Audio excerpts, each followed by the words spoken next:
दोपहर का वक्त था, बहुत तेज़ धूप थी।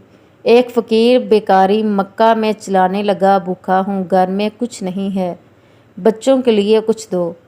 किसी ने तवज्जो ना दी। सामने अबू जहल का घर था। दरवाज़ा खटखटाया। अबू जहल गुस्से में बाहर निकला कि दोपहर के वक्त क्यों आवाज़ दी। फ़कीर ने कहा, तू सरदारे कुरैश है, मैं कब से चिल्ला रहा हूँ, यहाँ कोई मेरी नहीं सुन रहा। अबू जहल ने कहा, मेरे पास जो था मैंने उससे ऊँट खरीद लिए, अब देने को कुछ नहीं। मैं तुम्हें मक्का के एक आदमी का नाम बताता हूँ, जो इसके पास जाता है उसको कुछ न कुछ ज़रूर देता है। फ़कीर ने कहा, नाम बताओ। अबू जहल ने कहा कि इसका नाम अली है। फ़कीर पूछता पछाता घर तक पहुँचा। दरवाज़ा खटखटाया। मौलाए अली बाहर निकले। फ़कीर ने कहा कि जो सरदारे कुरैश है, इसके घर मांगने गया।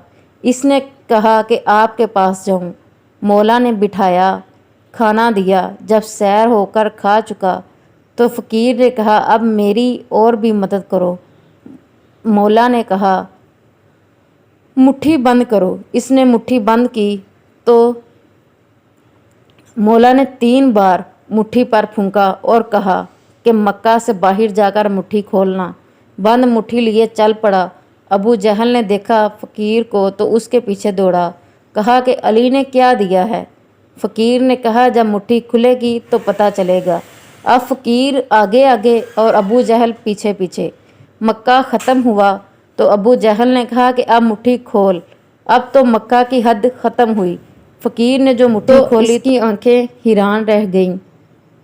3 बड़े लाल उसकी हथेली में रखे थे। अरे अली ने 3 फूंकों से ये 3 बड़े लाल बना दिए। Please like and subscribe this channel. Thanks for watching. जज़ाकिल्लाह। अल्लाह पाक आप और हम सब का हामी और नासिर।